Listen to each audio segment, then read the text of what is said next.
have a primetime exclusive with the one and only LeBron. This is Worst Journalist of the Year, Don Lemon, Worst Journalist of the Year.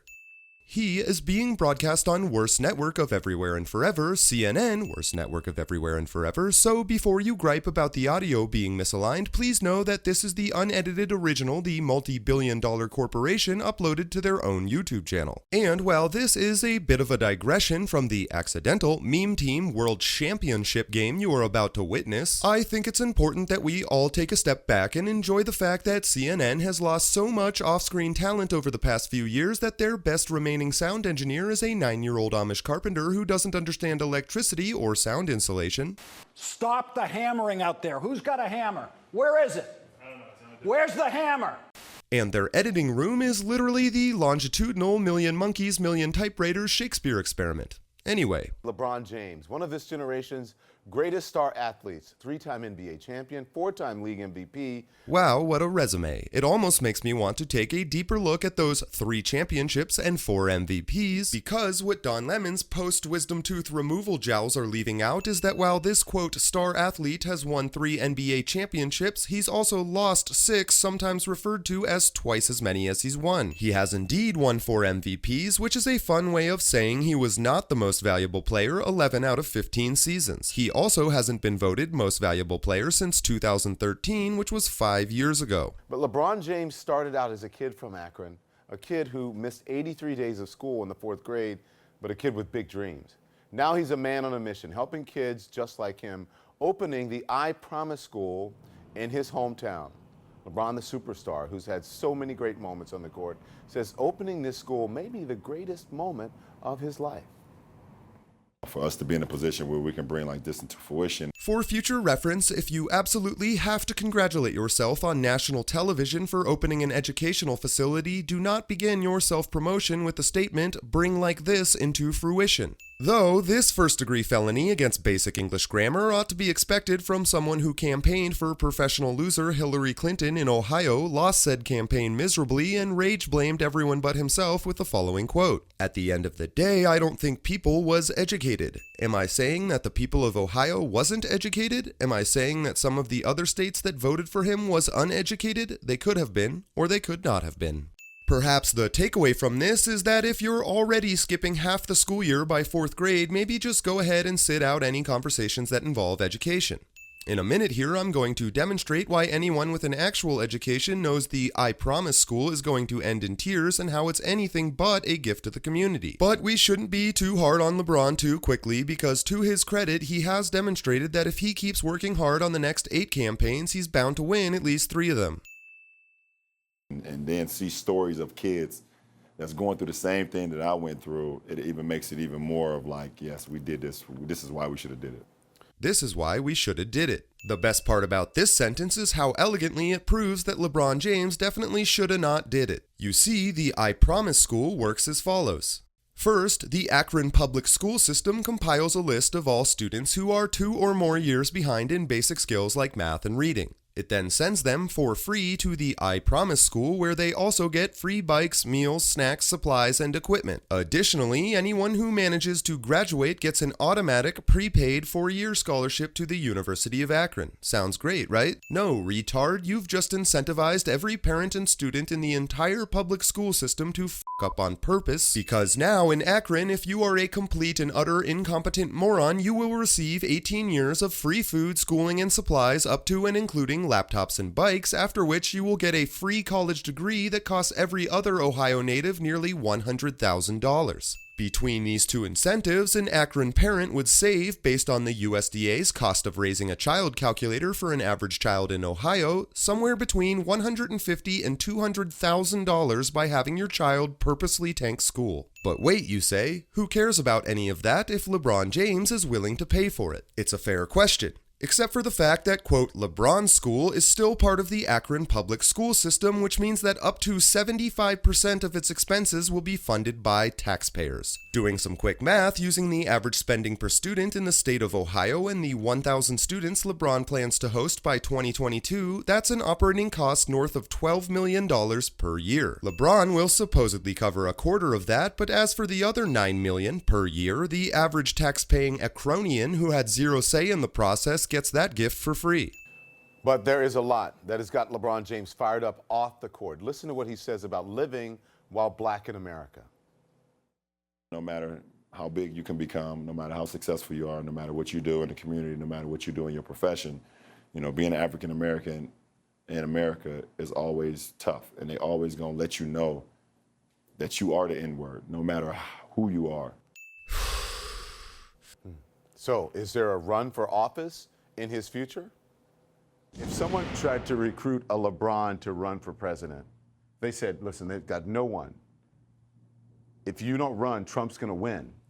Would you run? Well, in that case, I may. This is the interview that you don't want to miss. Wait, the interview hasn't even started yet? Are you telling me Worst Journalist of the Year, Don Lemon, Worst Journalist of the Year, just interviewed himself interviewing LeBron as an intro to himself interviewing LeBron? I guess the level of ego and self-absorption shouldn't be too surprising, seeing as LeBron's charitable gift of a school, yes that's sarcasm, features a mural depicting one Martin Luther King off to the side paying homage to the 3 LeBron Jameses in the middle. He's also the only athlete with his name showing, just in case you weren't sure how much he did it for the kids. In fact, if you really look at it, you'll notice that Martin Luther King is the only successful person on this quote STEM school mural who is not an athlete, and the only items that have anything to do with actual education, a stack of books and a couple of graduates, will be forever hovering in, on, and around giant flexing LeBron's welcoming asshole. LeBron James, one-on-one.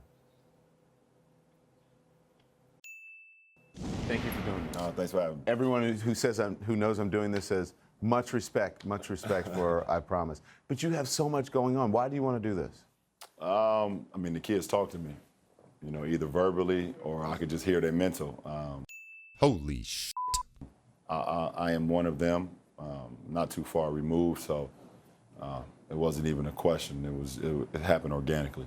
Well, 25% organically, 75% unwilling tax hikes, but you know, they teach percentages in 4th grade. Just because of the everyday struggle that me and my mom had to go through at that age, you know, being in the 3rd and 4th grade, and for us to be in a position where we can bring like this into fruition. So I'm to understand the phrase bring like this into fruition wasn't an off-the-cuff heartfelt comment in urban vernacular, it was a for-real scripted talking point. I'm now picturing LeBron James surrounded by sycophantic speechwriters watching outtakes from Hooked on Phonics commercials and pounding celebratory Zimas out of Nike-branded snifters every time an endearing youth puts another nail in the coffin of the once reasonable but now apparently racist educational baseline of competency, including the ability to speak basic English without appearing to suffer from developmental disorders.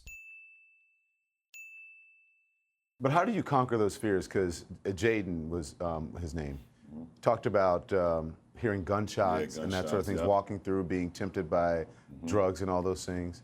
How do you get them to understand that that's not the path that they have to take? I think being in a support system, and that's what this is all about. You know, I think for me, when I did go to school or when I was playing Little League sports, you know, being around kids and being around people that have fun and kind of speak the same language as you, it allows you to kind of escape away from the drugs and the violence and the gunshots and things that go on, you know, on an everyday basis. And you know, and that's what we're here for right now. That's what I'm opening this school, to be able to get these kids' mind away from and their body away from. We even, you know, made the hours of being in school longer, from 8 to, instead of 3 to 5. Yeah, we said that's a long time. Yeah, we want them here, you know, and Oh, now I get it. God damn it, you assholes. Well, and people say he's an athlete, right? Well, athletics are big, but this is a STEM school. It's science, mathematics, and reading. all of that. Math, reading, social studies, all the way down to gym class, to music, arts, everything. That is not the description of a STEM school. STEM is an acronym for science, technology, engineering, mathematics. Worst Journalist of the Year, Don Lemon, Worst Journalist of the Year, is so ineffably useless that even when presented with one of the most well-known educational terms in our country that is composed of an intimidating 4 f***ing letters combined into a word that even the con artist children chosen for LeBron school could spell, that he gets derailed after the first letter and jumps straight to M, then forgets the rest and defaults to the Democrat tradition of just making shit up. This is a STEM school. It's science, mathematics, and reading. I'm not trying to be a dick, but this level of stupidity is borderline dangerous, if not an outright malignant growth on the prostate of society. If you think about this visually, Don Lemon's mental picture of the word STEM looks like an S, then an M, then just a bunch of hazy shapes and flatulence that might as well be Kurt Gödel's incompleteness theorem translated into Proto-Korean characters. This sort of goldfish memory might be forgivable for, say, a literal goldfish, but the average man, woman, and even child has more than enough brain RAM to hack through 4 letters that directly represent simple words. Worst Journalist of the Year Don Lemon, Worst Journalist of the Year, however, looks like the only thing he can remember is how to ask for 15 extra slices of cheese on his thrice daily Big Mac. Yeah, all of that. Math, reading, social studies, all the way down to gym class, to music, arts, everything. Proud donor, 25% donor, of STEM school lists multitude of subjects, only one of which is actually taught in STEM schools. That's important. Are athletics important to these kids? Do you think it's their minds right now? No, I think both. I think athletics are important, but also their mind. I think both. I think it just plays. It is when you're a part of sports and you're a part of your mind. It just brings so much camaraderie and so much fun. You know, we are in a position right now in America, more importantly, where this race thing is taking over. You know, and because I believe our president is kind of trying to divide us. But I think Kind of? Yeah, is. Not, I don't want to say kind of. You know, my emotional reaction to this incessant politicization of supposed charity work by liberals is to get angry. But the more I think about it, the more it really just makes me sad. It makes me sad because, as someone who did complete 4th grade, I can see why this is happening, where it is going, and who the victims will be. But instead, I have to sit here and watch possibly the most uneducated celebrity in the known universe obediently correct himself at the bidding of possibly the stupidest TV personality in the known universe, who in turn gets his marching orders from a company being sued by over 150 employees for racial discrimination against black people, who in turn is owned by racist white people.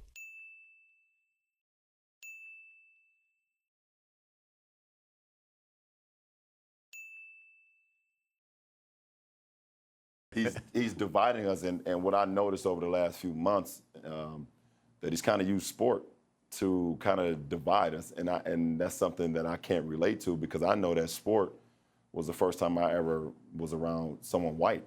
You know, and I got an opportunity to see them and learn about them, and they got an opportunity to learn about me, and we became very good friends. And I was like, oh wow, this is all because of sports. And sports has never been something that divides people. It's always been something that brings someone together. Sports doesn't divide people? Good lord, man, limiting what you call sports to just you as an individual, I can think of dozens of divisive actions and statements. You bailed on your hometown in a nationally televised you circle jerk called The Decision, which I guess to your point did bring everyone together into thinking you're a giant douche. You had a fucking Backstreet Boys concert to celebrate how happy you were to get out of Ohio, attempted to talk Trump-level shit on your opponents, and proceeded to slink back to Akron only after humiliating yourself with the most unfairly stacked team in the modern era. A hometown you just bailed on again, by the way, in favor of Used Needletopia, California. I mean, you started this very interview by telling millions of Americans that no matter what, all white people will think of you as the N-word. No matter how big you can become, no matter how successful you are, no matter what you do in the community, no matter what you do in your profession, you know, being African American in America is always tough, and they always gonna let you know that you are the N-word, no matter who you are. So spare me the sermon, bro. Your greatest accomplishment is the optical illusion of wearing a baseball cap on your neck. But there's been something has changed in you over the last year or two. Is it what's going on in the country racially? Is it politically? I think it's a little bit of everything. You know, I think it starts with the Trayvon Martin, situation. God damn it. That kind of hit a switch. Right. That kind of hit a switch for me, and from that point on, I knew that my voice and my platform had to be used for more than just sports. Right. Good for you. Good for you, man. This interview seems super unbiased. You said that your boy never returned home, but then there are kids are returning home, and you think about the kids that are being taken away, right? Yeah. The same thing that your heart breaks when you think absolutely. Someone comes over, they want a better life, and all of a sudden their kids are being taken away from them. Can you imagine that feeling? No, I can't imagine that, and we've always grown up saying this is the land of the free and opportunity here in America. And to be a parent, to be a father, to be a husband, and to think that you can have a beautiful family one day and then the next day they could be taken away is something that you never ever could imagine. Must be why LeBron did a similar interview when Obama was putting kids in cages for 8 years. You were talking about athletics, right? Mm-hmm. And how you think that this president is dividing. Yeah. And I think about the kids now. Like there are kids who are selling water. I interviewed a little kid who wanted some action figures, and he was out doing stuff with his mom, and he got like the cops called on him. Like, how do you tell these kids, even with that, when you're just living while Right. black, how do you get them to keep going? I think You know the incidents I'm talking about, right? Absolutely. And I think the best way to tell them to keep going is that no matter how successful you could become, no matter who you are, when you're an African-American kid, man or female, you're always going to be going against obstacles. Obstacles, like 20 years of free food, Apple products, and college degrees. And it's either one or two things that you can do. You can allow it to affect you and for you to degrade, or you can allow it to empower you even more and to rise above it. And I think if we look at some of the greatest leaders of our time, you look at, Muhammad Ali, you look at Dr. Martin Luther King. There goes any hope of LeBron saying he had nothing to do with the outrageous narcissism of his school's mural. Like all liberal fake artists, he essentially pointed at the wall and said, "I want the lesser king here, a boxer here, and 3 of Mr. Awesome right here in the middle." Also, his personal pantheon of, quote, great leaders reads like a kindergarten syllabus during the Obama era. God forbid he put Abraham Lincoln on the wall, who led a nation through a civil war and is the sole reason LeBron isn't the legal property of the NBA. No, that would be too much white in the mural. Quick, add another Muhammad Ali. Where? Next to Muhammad Ali. You were talking about the using athletics to divide people. Yeah. You've heard what the man in charge, if I don't know if you want to call him that, you've heard what the president has said about Marshawn, about Steph, Yep. about, it seems like it's Kaepernick. Kaepernick, Yeah, yep. men of color who have means and a platform. Yeah. What's up with that? What's up with that is all wrong, and it's not up, it's down. Deep. I can't sit back and not say nothing. Why'd you tweeted about a couple of days. absolutely. You tweeted about Charlottesville. You tweeted about when Steph Curry, when you called him a bum. Yeah. But Steph had already said, "I'm not going to the White House." Yeah, he already said he wasn't going, and he tried to use it after that to say, well, you're not invited. Well, you can't uninvite me to something I've already said I'm not going to go to. Mega-rich 33-year-old athlete trying to seem wise plagiarizes ubiquitous American 5-year-oldism, "I know you are, but what am I?" Honestly, it's a small miracle it didn't come out as, "You can't not uninvite me to no thing I know want to not go to," fruition. And we all know Steph Curry, model citizen, great kid, come from a great background, great family. Great father, and so many different kids. So many kids, white, black, Hispanic, all different race, love what he's doing, and rightfully so. There's no reason for anyone to ever attack him, and I felt that. Whenever there's something like he's in trouble, or he can't wiggle his way out of something, he'll bring up the national anthem thing and kneeling or standing. Do you think he uses black athletes as a scapegoat? At times. And more often than not. I believe he uses anything that's popular to try to negate people from thinking about the positive things that they could actually be doing, and try to get our minds to not be as sharp as possible right then. Oh, you mean like casually indoctrinating CNN's viewership that no matter what they do, white people will always hate them? You look at Kaepernick, who was protesting something that he believed in, and he did it in the most calm fashion way possible. Very respectful. Respectful. Run for office. Would you ever run? Would you ever be a politician or run for office? I don't think so. I sit here and say I don't think so. I don't know. I'm being serious. If someone tried to recruit a LeBron to run for president. A LeBron? Well, I know where you can find 3. They said, listen, they've got no one. If you don't run, Trump's going to win. Would you run? Well, in that case, I may. Yeah, if they have no one, Yeah. I believe there's some people out there. Listening to LeBron James explain his worldview is like watching Don Lemon explain chess to Bobby Fischer. The last question is, what do you hope happens from this school? Because I got to tell you, I walked through, I am impressed. Everybody's impressed. This is a great thing you're doing. What do you want to happen? What do you want this to go from here? What I want to happen, every kid that walked through those doors, every kid, from the 240 kids that we're starting with right now, 3rd and 4th grade, to to 2022, where we're gonna have 1st through 8th grade. Yeah. We want every kid that walked through this school to be inspired, to come away with something. Sounds like you've really thought this through. Yeah. One more question. What would you say to the president if he's sitting right here? I would never sit across from him. You would never? You don't want to talk to him? Nah. It would never be bring like into fruition, that's for damn sure. I sit across from Barack, though. And the camera turned into a cock. That's it for today. Reminder that multiple ways to support this channel are linked in the channel banner. I'm John Ward, and until next time, remember, you're a world champion. Don't let your memes be dreams. Is that Ruth Bader Ginsburg or is it Darth Vader's intern? Something seems sinister since WikiLeaks minding, but fuck the internet, I ain't tired of winning. I'm down to spend a good minute chilling with Minute Men and women, putting Dems in a prison. Is that Ruth Bader Ginsburg or is it Lucifer's sister? Something's amiss when the skin on your face say fuck it, I quit. You know I ain't tired of winning. I'm down to spend a good minute chilling with prison staff, laughing while we poking the Clintons. Is that Ruth Bader Ginsburg or is it Satan on Tinder? Something suspicious.